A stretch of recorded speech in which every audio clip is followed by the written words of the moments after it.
तो last episode के and पे हमने देखा था कि हमारी मंगवल जो होती है अपने ऑफिस में बैठी होती है और वहां पर सोच रही होती है कि मैं किसी असैसिन से डर कर अपना काम तो बिल्कुल भी नहीं रुकने दूंगी, मैं किसी भी असैसिन से नहीं डरने वाली। तो इसी के साथ ही वहां पर नीचे मेहमान जो होते हैं वो पी कर टल्ली हो चुके होते हैं और वो इन्जॉय कर रहे होते हैं। जब वो लोग वहां पर बैठे इन्जॉय कर रहे होते हैं, मंगवल जो होती है वो खिड़की में से झांक कर देखती है और खिड़की में से जब झांक कर नीचे की तरफ देखते हैं तो उसी के साथ ही वहां पर उसकी खिड़की में एक लेटर आता है। तो वो लेटर उठाती है और उसे पढ़ती है। तो वो कहते हैं कि ये यहाँ पर अचानक से लेटर किसने फेंक दिया। तो वो लेटर उसे उठाकर जब पढ़ती है तो वहां पर लिखा होता है कि मेरा डिसाइपल इतना ज्यादा स्किल्ड नहीं था, इसी वजह से वो अपने मिशन में फेल हो गया, वरना वो तुम्हें एक बहुत ही पीसफुल मौत देने वाला था। तुम्हें यहाँ पर आराम की मौत देने के लिए अब यहाँ पर मैं खुद आया हूँ, मैं तुम्हें यहाँ पर खुद अपने हाथों से मारूंगा। लेकिन क्या तुम चाहते हो कि तुम्हारे साथ साथ यहाँ पर और भी बहुत सारे लोग मारे जाएं? अगर तुम ऐसा नहीं चाहती तो फिर तुम्हें यहाँ पर खुद बाहर आना होगा, क्योंकि इस वक्त हम लोग यहाँ पर जो करना चाहते हैं वो करके रहेंगे। हम लोग यहाँ पर तुम्हें मारने के लिए आए और तुम्हारे साथ साथ हमें बाकियों को भी मार देना पड़ेगा। तुम्हारे पास इस वक्त बहुत सारे मेहमान आए हुए हैं और साथ ही यहाँ पर बहुत सारी नाचने गाने वाली लड़कियां, वो सारी तुम्हारी दोस्त है,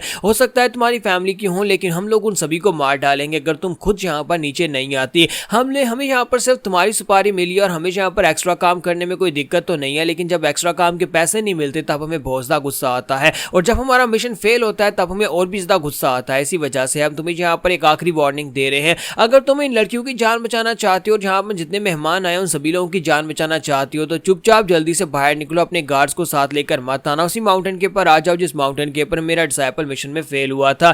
किसी भी गार्ड को वहां पर लेकर मत आना, तुम्हें यहाँ पर एक बहुत ही पीसफुल मौत मिलेगी और तुम यहाँ पर इस बात में बिल्कुल भी नहीं पछताने वाली। तुम्हारे लोगों को बाकी को जिंदा छोड़ दिया जाएगा, किसी को नहीं मारेंगे। तो उसी के साथ ही मंगवल जो होती है उस लेटर को पढ़ने के साथ ही भागती हुई बाहर निकलती है। तो हमारा चोनमैंग उसे कहता है कि तुम कहाँ पर जा रही हो, क्या हो गया? तो वो उसे कहते हैं कोई मेरे पीछे नहीं आएगा, सभी लोग सही पर रुको, मैं नहीं चाहती कोई मेरे पीछे आए, मुझे फॉलो मत करना। और उसी के साथ ही मंगवल जो होती है वहां से बाहर की तरफ भाग जाती है, जबकि हमारा चोनमैंग और झंगा दोनों उसके पीछे भागते हैं। तो हमारी मंगवल जो होती है भागती हुई जाती है, जाकर वहां पर से एक गेस्ट का ही घोड़ा ले लेती है और कहते हैं कि उनको बताना कि मैं उनका घोड़ा लेकर जा रही हूँ। और वो घोड़ा लेकर वहां पर से भागती हुई जंगल की तरफ निकल जाती है और बड़ी तेजी के साथ भागती हुई जा रही होती है। असैसिन से उसे कहा था कि जितनी दूर जहां पर से तुम जा सकती हो उतनी दूर ज्यादा बेहतर है, ताकि तुम जहां पर अकेले मरो, वरना हम लोग तुम्हारे साथ साथ तुम्हारे साथियों को भी, तुम्हारे जितने भी वहां पर दोस्त हैं उन सभी को मार डालेंगे। तो मंगवल जो होती है जैसी वहां पर भागती हुई आगे बढ़ती है, इसी के साथ ही वहां पर से डोर निकलती है, यानी कि वही रस्सी निकलती है, वो धागा निकलता है और वह उनका घोड़ा जो होता है वहां पर टुकड़े टुकड़े हो जाता है।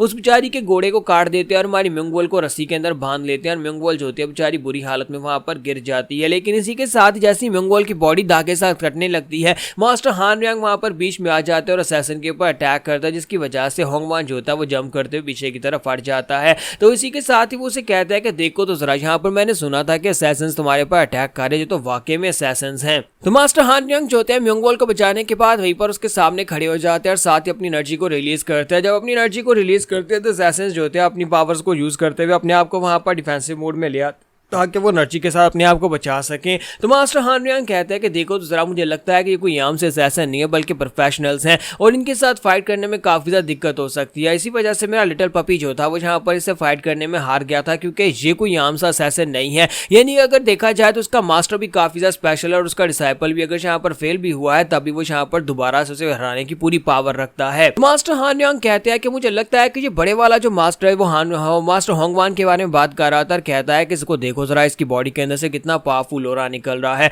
मुझे लगता है कि इस तरह के मास्टर को मैंने काफी लंबे अरसे से नहीं देखा, इस तरह का मास्टर जो कि काफी पावरफुल ऑरा को रिलीज कर रहा है। काफी वक्त के बाद यहाँ पर इससे फाइट करने वाला हूँ। तो मास्टर मिस जंगा भी वहां पर पहुंच जाते हैं। तो वहां पर आने के बाद वो सीधी बेगजी के ऊपर अटैक कर देती है। तो बेगजी जो होता है अपने वेपन को सामने करते हुए अटैक को ब्लॉक करता है। वहीं पर से हमारी मिस जंगा फिर से उसके ऊपर अटैक करती है, बहुत सारी स्ट्राइक्स लगाती है और वहीं पर जंप करते मास्टर हान यांग के पास पहुंच जाती है। तो जब वहां पर आती है मंगवल से पूछता है क्या तुम ठीक हो, तो मास्टर हान यांग उनसे कहता है कि तुम तो वाकई में काफी ज्यादा तेज हो, लगता है तुम्हारी लाइट फुट टेक्निक भी काफी ज्यादा बेहतर है जो तुम इतनी तेजी से यहाँ पर पहुंच आए। बताओ मेरा लिटिल पपी कहाँ पर है? तो मिस जंगाओ से कहती है कि मुझे लगता है कि तुम्हें अपनी ट्रेनिंग को बैलेंस करने की जरूरत है। तुमने उसे यहाँ पर पंचेस मारना तो सिखा दिया, लेकिन कम से कम तुम उसे लाइट फुट टेक्निक ही सिखा देते, वो अभी तक यहाँ पर पहुंचा नहीं है। और इसी के साथ ही दूर से दिखाता है कि हमारा चोनमैंग जो था भागता हुआ आ रहा था, चला चला कर कह रहा था कि चो सैंग मैं आ रहा हूँ, मैं तुम्हें कुछ नहीं होने दूंगा। तो मास्टर कहते हैं कि हाँ तुमने बिल्कुल ठीक कहा, एक बार यहाँ पर इन असैसिन से निपट ले। उसके बाद मैं इसे लाइट फुट टेक्निक भी सिखाऊंगा ताकि ये तेजी से भाग सके। तो इसी के साथ ही होंगवान आगे बढ़ता है और कहता है कि देखो तो जरा यहाँ पर क्या हो रहा है। एक नाचने गाने वाली ने अपने साथ काफी सारे मास्टर्स इकट्ठे कर रखे हैं, तो लगता है कि ये लोग जहाँ पर तुम्हारी प्रोटेक्शन के अंडर हैं।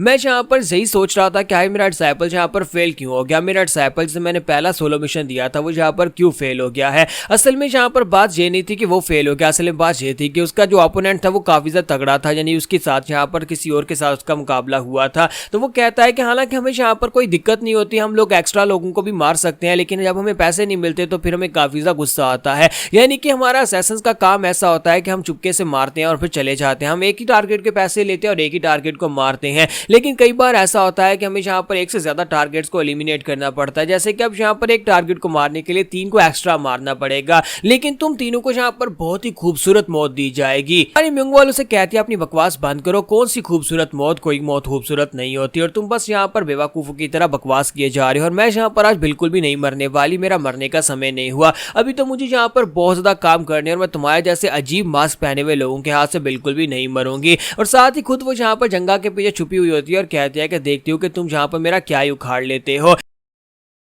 तो मास्टर हानयांग उसे कहते हैं कि अगर यही बातें करनी है तो आगे जाकर करो, यहाँ पर इसके पीछे छुपकर क्यों इस तरह की बातें कर रही हो। तो मास्टर होंगवान जो होता है भी वहां पर खड़ा होता है कि पीछे से हमारा जो चोनवेंग होता है वो निकल आता है, मास्टर होंगवान के ऊपर अटैक करने की कोशिश करता है, लेकिन होंगवान वहीं पर से अपने पास से धागा निकालकर चोनवेंग के ऊपर अटैक करते हैं और चोनवेंग जो होता है पूरी तरह से वहां पर रस्सियों के अंदर बाइंड हो जाता है। उन्होंने वहां पर अपने वेपन्स और धागे को वहां पर जंगल के पेड़ों के साथ बांध रखा होता है। तो वो कहता है कि देखो तो जरा यहाँ पर ये बेवकूफ कहाँ से आया जो सीधा आकर मेरे पर अटैक कर रहा है, जिसे इतना भी आइडिया नहीं है कि मैं इसकी पावर लेवल से भी डबल ट्रिपल हूं, यानी कि इसे इस बात का बिल्कुल भी आइडिया नहीं है कि सीधा मरने के लिए आगे बढ़ रहा है। तो वहीं पर से अपने ब्लेड को सामने की तरफ थ्रो करते हैं। तो मास्टर हानयांग वहां पर बीच में पहुंच जाते हैं और उसे कहते हैं बच्चे से क्या फाइट कर रहा है, तुम्हारी फाइट तो यहाँ पर मुझसे होने वाली है और तुम यहाँ पर इस लिटिल पपी को तो बिल्कुल भी नहीं मार सकते क्योंकि ये अपनी बहन को बचाने के लिए आया है और इसी वजह से यहाँ पर भावुक होकर अटैक कर रहा है। तो मास्टर होंगवान जो होता है वहां पर मास्टर हानयांग से कहता है कि देखो तो जरा यहाँ पर कौन मेरे सामने खड़ा है, मुझे तो पहले यहाँ पर तुम्हें देखने के बाद यकीन ही नहीं हो रहा था, लेकिन आज यहाँ पर तुम्हें दोबारा से देखकर यकीन हो गया,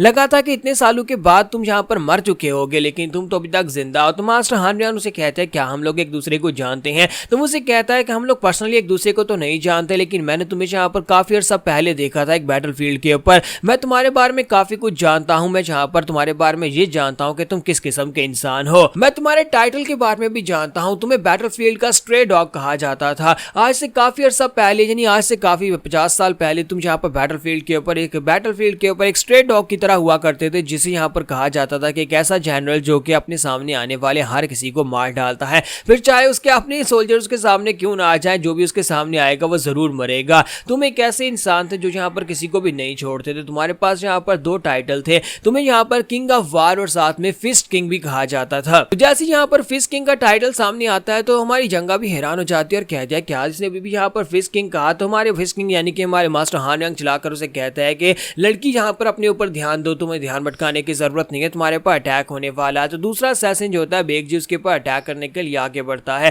तो यहाँ पर हमारी एपिसोड 25 का एंड करेंगे और नेक्स्ट एपिसोड में देखेंगे कब आगे क्या होने वाला है, क्या ये लोग अपनी बैटल को जीत पाएंगे या नहीं।